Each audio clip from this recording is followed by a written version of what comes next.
Hello friends, स्वागत है आप सभी का मेरे यूट्यूब चैनल में।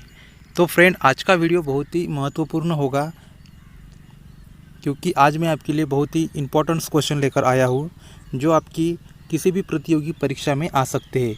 तो आप लोग इस वीडियो में शुरू से अंत तक बने रहिए। तो हम वीडियो को शुरुआत करते हैं। किसके शासनकाल में सबसे अधिक मुगल आक्रमण हुए थे? किसके शासनकाल में सबसे अधिक मुगल आक्रमण हुए? तो इसका सही जवाब होगा ऑप्शन डी, वो होगा अलाउद्दीन खिलजी। तो अलाउद्दीन खिलजी, इनके शासनकाल में सबसे अधिक मुगल आक्रमण हुए थे। तो ऑप्शन डी ये आंसर करेक्ट होगा आपका। अगला सवाल, आगरा नगर की स्थापना किसके द्वारा की गई थी? आगरा नगर की स्थापना किसके द्वारा की गई थी?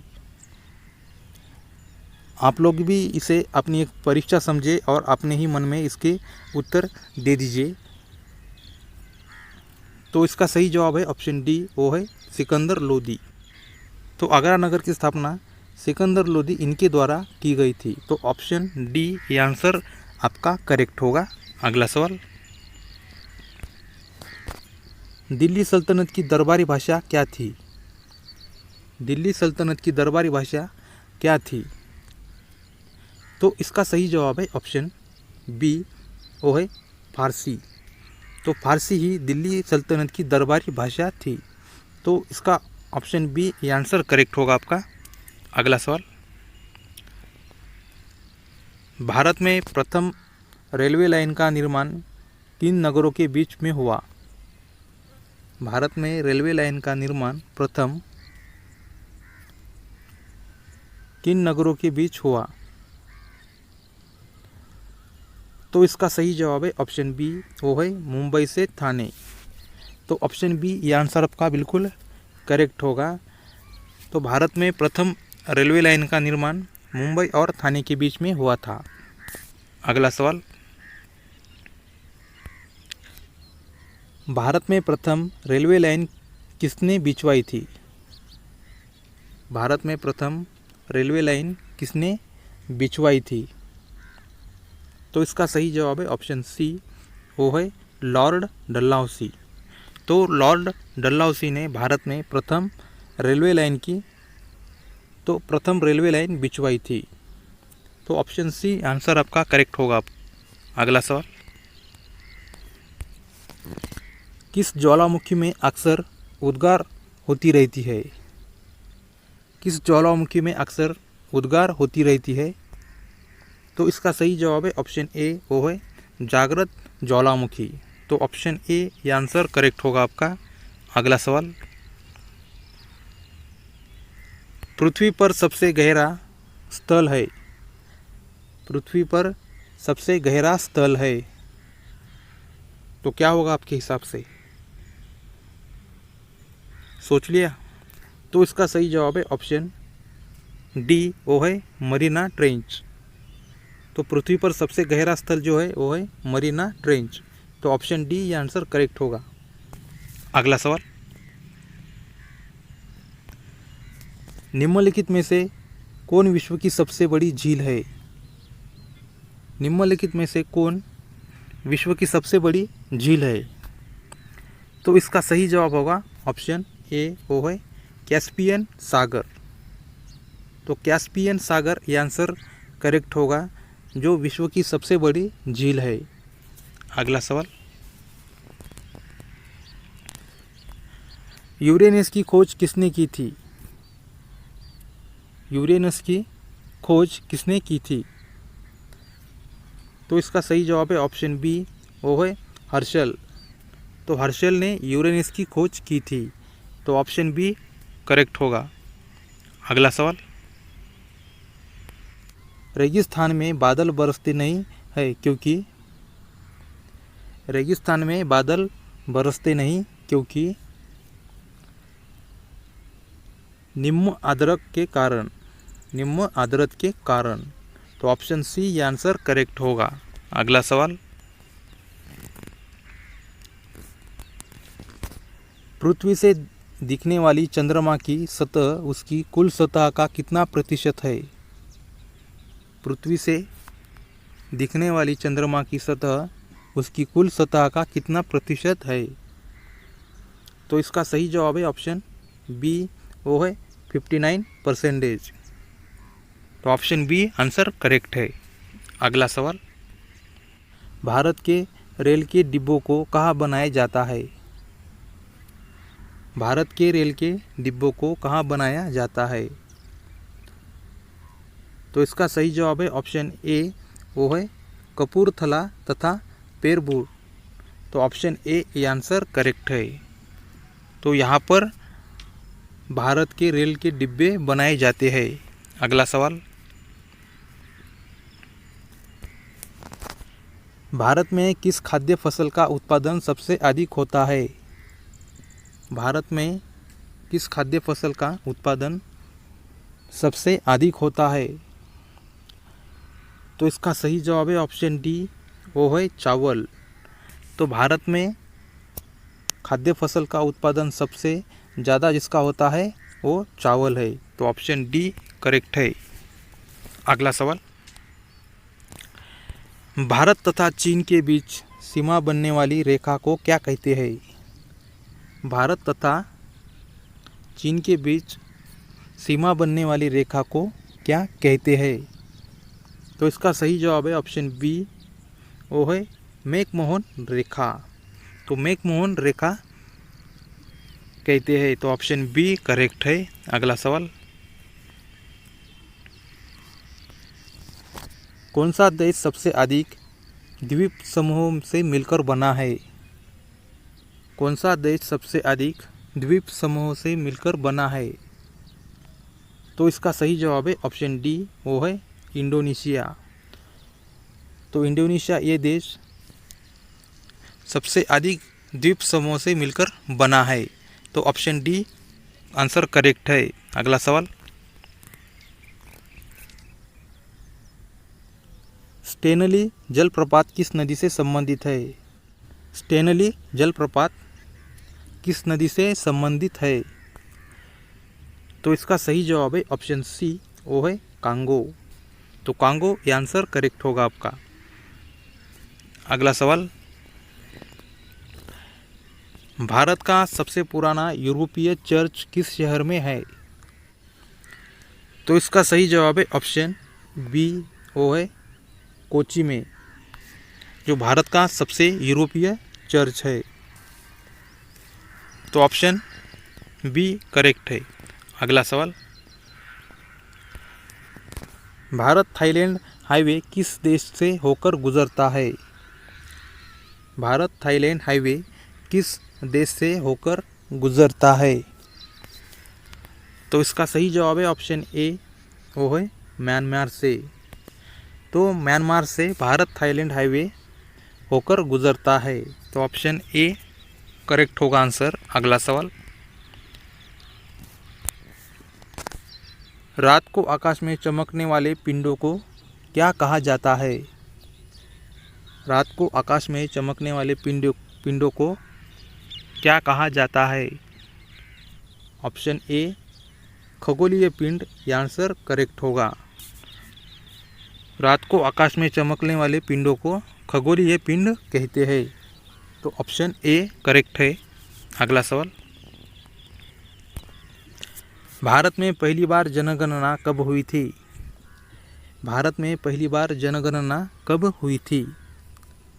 तो इसका सही जवाब है ऑप्शन सी, वो है 1872 में। तो 1872 में भारत में पहली बार जनगणना हुई थी। तो ऑप्शन सी आंसर करेक्ट होगा आपका। अगला सवाल, किस महाद्वीप में एटलस पर्वत स्थित है? किस महाद्वीप में एटलस पर्वत स्थित है? तो इसका सही जवाब होगा ऑप्शन डी, वो है अफ्रीका में। तो अफ्रीका में एटलस पर्वत स्थित है। अगला सवाल, क्योटो प्रोटोकॉल किस वर्ष में अमल में लाया गया था? क्योटो प्रोटोकॉल किस वर्ष में अमल में लाया गया था? तो इसका सही जवाब है ऑप्शन सी, वो है वर्ष 2005 में। तो वर्ष 2005 में क्योटो प्रोटोकॉल अमल में लाया गया था। तो ऑप्शन सी आंसर करेक्ट है। अगला सवाल, टिहरी जल विद्युत परिसर किस राज्य में स्थित है? टिहरी जल विद्युत परिसर किस राज्य में स्थित है? इसका सही जवाब होगा ऑप्शन ए, वो है उत्तराखंड में। तो उत्तराखंड में टिहरी जल विद्युत परिसर स्थित है। अगला सवाल,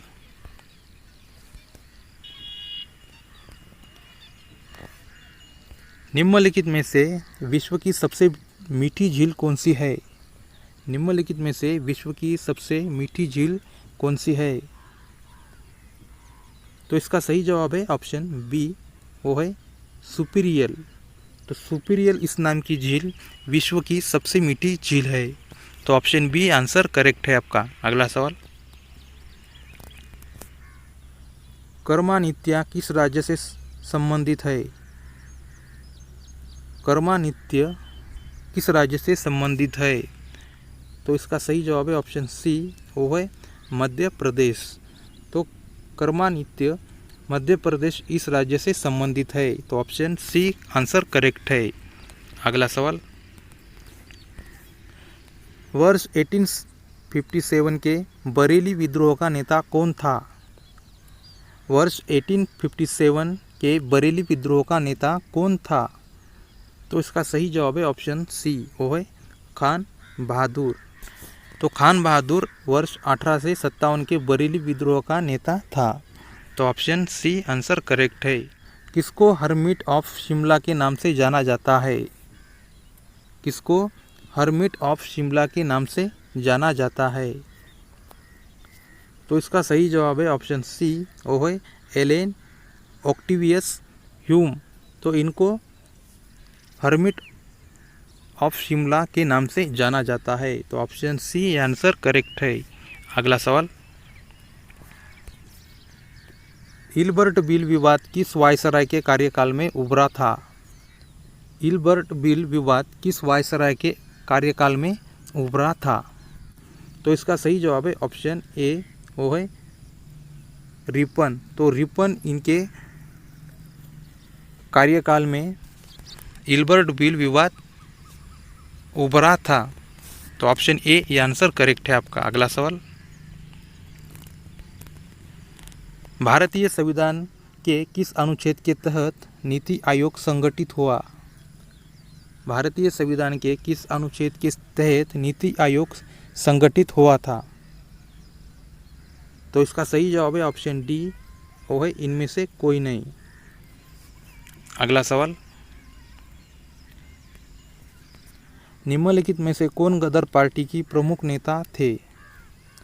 निम्नलिखित में से कौन गदर पार्टी की प्रमुख नेता थे? तो इसका सही जवाब है ऑप्शन ए, वो है हरदयाल। तो हरदयाल ए प्रमुख गदर पार्टी की नेता थे। तो ऑप्शन ए ये आंसर करेक्ट है। अगला सवाल, किस गवर्नर जनरल के कार्यकाल के दौरान भारतीय राष्ट्रीय कांग्रेस पार्टी बनी थी? किस गवर्नर जनरल के कार्यकाल के दौरान भारतीय राष्ट्रीय कांग्रेस पार्टी बनी थी? तो इसका सही जवाब है ऑप्शन ए, वो है लॉर्ड रिपन। तो लॉर्ड रिपन ये उस समय गवर्नर थे जिस समय भारतीय राष्ट्रीय कांग्रेस पार्टी बनी थी। तो ऑप्शन ए ये आंसर करेक्ट है आपका। अगला सवाल, राजाराम मोहन राय का जन्म कहाँ हुआ? राजाराम मोहन राय का जन्म कहाँ हुआ था? तो इसका सही जवाब है ऑप्शन ए, वो है वर्धमान जिला। तो राजाराम मोहन राय का जन्म वर्धमान जिला में हुआ था। तो ऑप्शन ए ये आंसर करेक्ट है। अगला सवाल, इंडिया गेट का डिज़ाइन किसने किया था? इंडिया गेट का डिज़ाइन किसने किया था? तो इसका सही जवाब है ऑप्शन सी, वो है एडविन ल्यूटियंस। एडविन ल्यूटियंस, इन्होंने इंडिया गेट का डिज़ाइन किया था। तो ऑप्शन सी ये आंसर करेक्ट है। अगला सवाल, निम्नलिखित में से किस धर्म सुधारक की मृत्यु भारत से बाहर हुई थी? निम्नलिखित में से किस धर्म सुधारक की मृत्यु भारत से बाहर हुई थी? तो इसका सही जवाब है ऑप्शन बी, वो है राजा राम मोहन राय। तो राजा राम मोहन राय इस धर्म सुधारक की मृत्यु भारत से बाहर हुई थी। तो ऑप्शन बी ये आंसर करेक्ट होगा आपका। अगला सवाल, ब्रिटिश संसद के लिए कौन सा भारतीय पहली बार निर्वाचित हुआ था? ब्रिटिश संसद के लिए कौन सा भारतीय पहली बार निर्वाचित हुआ था? तो इसका सही जवाब है ऑप्शन बी, वो है दादा भाई नौरोजी। तो ऑप्शन बी आंसर करेक्ट है आपका। अगला सवाल, भारतीय राष्ट्रीय कांग्रेस और इंडियन एसोसिएशन का मिलन किस वर्ष में हुआ था? भारतीय राष्ट्रीय कांग्रेस और इंडियन एसोसिएशन को मिलन किस वर्ष में हुआ था? तो इसका सही जवाब है ऑप्शन डी, वो है 1886 में। तो ऑप्शन डी ये आंसर करेक्ट होगा आपका। अगला सवाल, भारत में किस प्रकार की प्रशासनिक सेवाएं हैं? भारत में किस प्रकार की प्रशासनिक सेवाएं हैं? तो इसका सही जवाब है ऑप्शन डी, वो है इनमें से सभी, जो है अखिल भारतीय सेवा, केंद्रीय सेवा और प्रांतीय सेवा। तो ऑप्शन डी ये आंसर करेक्ट होगा। अगला सवाल, योजना आयोग एक क्या है? योजना आयोग एक क्या है? तो इसका सही जवाब है ऑप्शन सी, वो है असंवैधानिक निकाय है। तो योजना आयोग ये असंवैधानिक निकाय है। तो ऑप्शन सी ये आंसर करेक्ट होगा आपका। अगला सवाल, वर्तमान समय में भारत में कितने क्षेत्रीय परिषद कार्यरत है? वर्तमान समय में कितने क्षेत्रीय परिषद कार्यरत है? तो इसका सही जवाब है ऑप्शन सी, वो है 5। तो वर्तमान समय में भारत में 5 क्षेत्रीय परिषद कार्यरत है। तो ऑप्शन सी ये आंसर करेक्ट होगा आपका। अगला सवाल, उच्च न्यायालय के पद पर नियुक्त होने वाली प्रथम महिला कौन थी? उच्च न्यायालय के पद पर नियुक्त होने वाली प्रथम महिला कौन थी? तो इसका सही जवाब है ऑप्शन ए, वो है अन्ना चड्डी। तो अन्ना चड्डी ये उच्च न्यायालय के पद पर नियुक्त होने वाली प्रथम महिला थी। तो ऑप्शन ए ये आंसर करेक्ट होगा आपका। अगला सवाल, उच्च न्यायालय को किसका अधीक्षण करने का अधिकार है? उच्च न्यायालय को किसका अधीक्षण करने का अधिकार है? तो इसका सही जवाब है ऑप्शन बी, वो है अधीनस्थ न्यायालय। तो अधीनस्थ न्यायालय ये उच्च न्यायालय को अधीक्षण करने का अधिकार है। तो ऑप्शन बी ये आंसर करेक्ट है आपका। अगला सवाल, भारत में स्वतंत्रता के बाद प्रथम आम चुनाव कब संपन्न कराया गया था? भारत में स्वतंत्रता के बाद आम चुनाव कब संपन्न कराया गया? तो ऑप्शन डी 1952। तो 1952 ये आंसर करेक्ट होगा। तो 1952 में भारत में स्वतंत्रता के बाद प्रथम आम चुनाव संपन्न कराया गया था। तो ऑप्शन डी ये आंसर करेक्ट होगा आपका। अगला सवाल, शराबबंदी संविधान की किस धारा में निर्देशित है? शराबबंदी संविधान की किस धारा में निर्देशित है? तो ऑप्शन सी धारा 47। योजना आयोग का पदेन सभापति कौन होता है? योजना आयोग का पदेन सभापति कौन होता है? तो ऑप्शन ए वो है प्रधानमंत्री। तो प्रधानमंत्री योजना आयोग का पदेन सभापति होता है। तो ऑप्शन ए ये आंसर करेक्ट होगा आपका। अगला सवाल, किस क्षेत्र के चारागाह को वेल्ड कहा जाता है? किस क्षेत्र के चारागाह को वेल्ट कहा जाता है? तो ऑप्शन सी दक्षिण अफ्रीका, ये आंसर करेक्ट होगा आपका। अगला सवाल, पेज नहर के उत्तरी प्रवेश द्वार पर कौन सा बंदरगाह स्थित है? पेज नहर के उत्तरी प्रवेश द्वार पर कौन सा बंदरगाह स्थित है? तो ऑप्शन सी पोर्ट सईद, ये आंसर करेक्ट होगा आपका। तो ऑप्शन सी आंसर करेक्ट है। अगला सवाल, हिंदी महासागर और लाल सागर को कौन सी जल संधि जोड़ती है?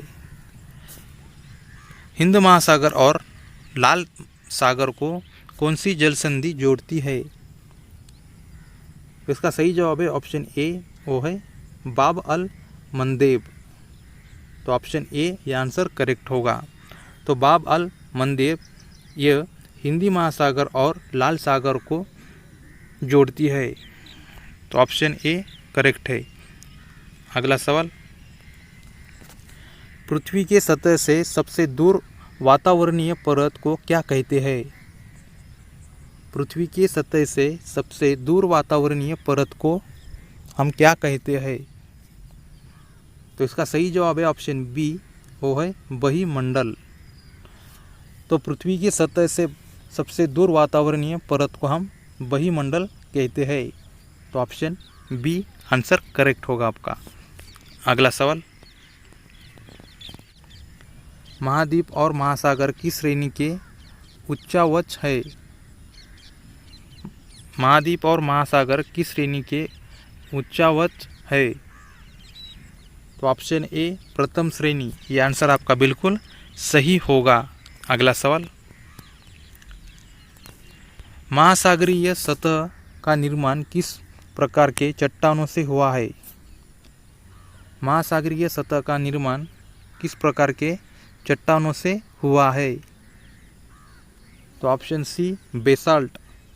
तो बेसाल्ट इस चट्टानों से महासागरीय सतह का निर्माण हुआ है। तो ऑप्शन सी आंसर करेक्ट है। अगला सवाल, शर्करा कैक्टेरियो का अधिकतम संख्या कहाँ पर है? शर्करा कैक्टेरियो की अधिकतम संख्या कहाँ पर है? तो इसका सही जवाब है ऑप्शन ए, वो है उत्तर प्रदेश में। तो उत्तर प्रदेश ये आंसर करेक्ट होगा आपका। अगला सवाल, कौन सा बैंक कृषि और ग्रामीण वित्त की आवश्यकताओं तक सीमित है? कौन सा बैंक ग्रामीण वित्त की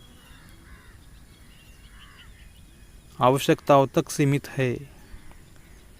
तो इसका सही जवाब है ऑप्शन सी, वो है नाबार्ड बैंक। तो नाबार्ड बैंक ये आंसर आपका बिल्कुल करेक्ट होगा। अगला सवाल,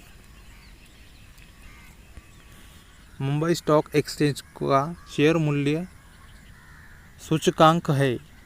मुंबई स्टॉक एक्सचेंज का शेयर मूल्य सूचकांक है? तो ऑप्शन डी ये आंसर करेक्ट होगा। अगला सवाल, राजस्थान में पंचायती राज की व्यवस्था की शुरुआत किस जिले में हुई? राजस्थान में पंचायती राज की व्यवस्था की शुरुआत किस जिले में हुई? तो इसका सही जवाब होगा ऑप्शन डी, नागौर। तो नागौर इस जिले में राजस्थान में पंचायती राज व्यवस्था की शुरुआत हुई। तो ऑप्शन डी आंसर आपका बिल्कुल करेक्ट होगा। अगला सवाल, भारत में पहली महिलाओं को मताधिकार कब प्राप्त हुआ? भारत में पहली महिलाओं को मताधिकार कब प्राप्त हुआ?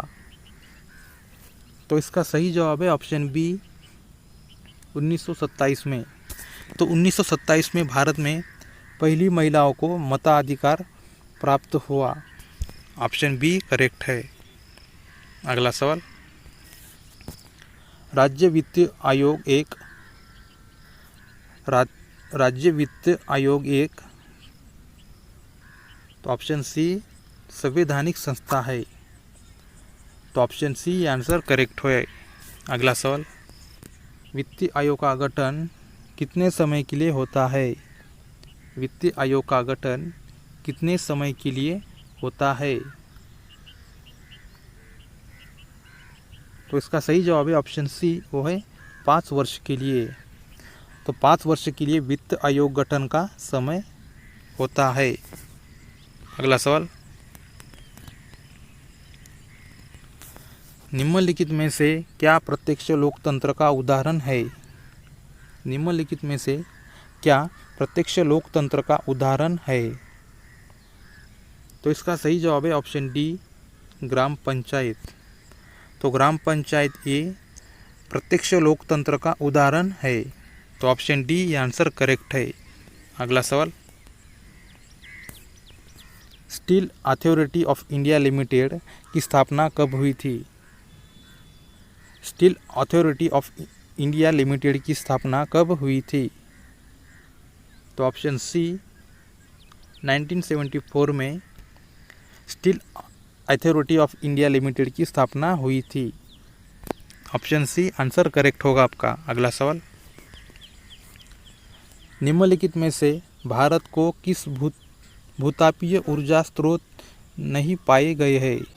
निम्नलिखित में से भारत के किस भूतापीय ऊर्जा स्रोत नहीं पाए गए हैं? ऑप्शन बी है गंगा डेल्टा। यह आंसर आपका बिल्कुल करेक्ट होगा। अगला सवाल, निम्नलिखित में से किसे व्हाइट ऑफ द अर्थ कहा जाता है? निम्नलिखित में से किसे व्हाइट ऑफ द अर्थ कहा जाता है? इसका सही जवाब होगा ऑप्शन सी, वो है मेटल। तो इनको व्हाइट ऑफ द अर्थ कहा जाता है। तो ऑप्शन सी आंसर करेक्ट होगा। अगला सवाल, ग्रेट बैरियर रीफ की लंबाई और चौड़ाई कितनी है? ग्रेट बैरियर रीफ की लंबाई और चौड़ाई कितनी है?